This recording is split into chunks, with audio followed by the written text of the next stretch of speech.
ಚಾಮರಾಜನಗರ ಜಿಲ್ಲೆಯ ನಂಜನಗೂಡು ತಾಲೂಕಿನ ಹಳಗಂಜಿ ಗ್ರಾಮದ ಮಹಾಲಿಂಗೇಶ್ವರ ದೇವಾಲಯದ ಆವರಣದಲ್ಲಿದ್ದ 692 ವರ್ಷಗಳಷ್ಟು ಪುರಾತನ ಕಾಲದ ಕೆರೆ ಅಥವಾ ಕಲ್ಯಾಣಿ ಮಂಟಪದ ಕಲ್ಯಾಣಿಯಲ್ಲಿ ನೀರು ಇರುವುದಿಲ್ಲ ಎಂಬ ನೆಪವೊಡ್ಡಿ ಕೆರೆ ಮುಚ್ಚಿ ಹಾಕಲು ಆಟದ ಮೈದಾನ ನಿರ್ಮಾಣ ಕಾರ್ಯ ನಡೆಯುತ್ತಿರುವ ಬಗ್ಗೆ ದಿನಾಂಕ 9/3/2025 ಕನ್ನಡಪ್ರಭ ಪತ್ರಿಕೆಯಲ್ಲಿ ವರದಿ ಪ್ರಕಟವಾಗಿರುತ್ತದೆ. ನನ್ನ ಮತಕ್ಷೇತ್ರ ವ್ಯಾಪ್ತಿಗೆ ಒಳಪಡುವ ಈ ಆಳಗಂಜಿ ಗ್ರಾಮದ ಕೆರೆಯನ್ನು 1333ರಲ್ಲಿ ನಿರ್ಮಿಸಿರುವ ಬಗ್ಗೆ ದೇವಾಲಯದ ಮುಂಭಾಗ ಶಾಸನವಿದ್ದು, ದೇವಸ್ಥಾನದ ಸ್ವಚ್ಛತೆಗಾಗಿ, ನೈವೇದ್ಯಕ್ಕಾಗಿ, ಜನರು ಕುಡಿಯುವ ನೀರು ಮತ್ತು ದನಕರುಗಳ ನೀರಿನ ಸೌಕರ್ಯಕ್ಕಾಗಿ ಮುಜರಾಯಿ ಇಲಾಖೆಗೆ ಸೇರಿದ ಈ ಕೆರೆಕಟ್ಟೆಯನ್ನೇ ಅವಲಂಬಿಸಿದ್ದರು.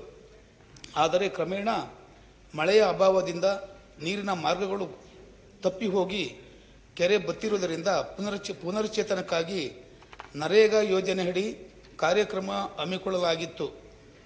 ಆದರೂ ನೀರಿನ ಮಾರ್ಗಗಳು ತಪ್ಪಿದ್ದರಿಂದ ಕೆಲವು ಪ್ರಭಾವಗಳಿಂದಾಗಿ ಕೆರೆಯನ್ನು ಆಟದ ಮೈದಾನವನ್ನಾಗಿ ನಿರ್ಮಿಸುತ್ತಿರುವ ಬಗ್ಗೆ ಗ್ರಾಮಸ್ಥರು, ಪರಿಸರ ಪ್ರೇಮಿಗಳು ಪ್ರತಿಭಟನೆ ನಡೆಸಿದ್ದು, ಸರ್ಕಾರದ ಅನುಮತಿ ಪಡೆಯದೆ ಕೆರೆ ಮುಚ್ಚುತ್ತಿರುವುದಕ್ಕೆ ತೀವ್ರ ಅಸಮಾಧಾನ ವ್ಯಕ್ತಪಡಿಸಿರುತ್ತಾರೆ. ಕೆರೆ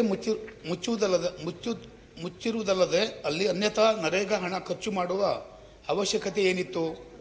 ಕೆರೆ ಮುಚ್ಚುವಿಕೆಯಲ್ಲಿ ಗ್ರಾಮ ಪಂಚಾಯಿತಿ ಅಭಿವೃದ್ಧಿ ಅಧಿಕಾರಿಗಳು, ಧಾರ್ಮಿಕ ದತ್ತಿ ಇಲಾಖೆ ಅಧಿಕಾರಿಗಳು ಮತ್ತು ಕಂದಾಯ ಅಧಿಕಾರಿಗಳು ಹಾಗೂ ನೀರಾವರಿ ಇಲಾಖೆ ವ್ಯಾಪ್ತಿಗೆ ಒಳಪಡುವ ಈ ಕೆರೆಯನ್ನು ಮುಚ್ಚಲು ಹೊರಟಿರುವ ಮೇಲೆ ಕಟ್ಟುನಿಟ್ಟಿನ ಕ್ರಮ ಕೈಗೊಳ್ಳಬೇಕು.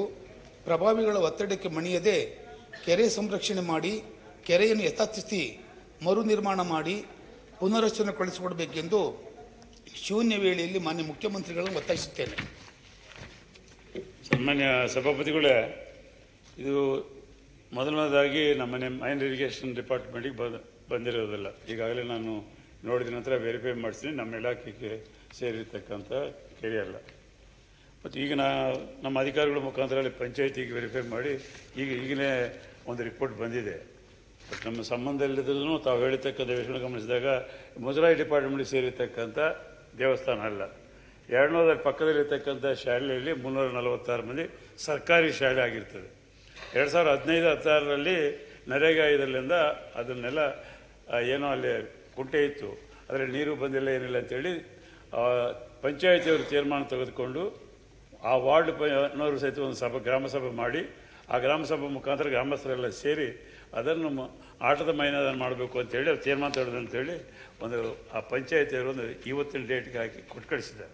ಇನ್ನು ಇವರು ಬೇಕಾದರೆ ನಿಮಗೆ RDPR ಅವರಿಗೆ ವೆರಿಫೈ ಮಾಡಿದ್ದಾರೆ. ಮುಜರಾಯಿ ಇಲಾಖೆಗೆ ಸೇರಿಲ್ಲ, ತಾವು ಮೆನ್ಷನ್ ಮಾಡಿದಾಗ 200 ಮೈನ್ ಇರಿಗೇಷನ್ ಸಂಬಂಧಪಟ್ಟಿರ್ತಕ್ಕಂಥ ಕೆರೆ ಅಲ್ಲ.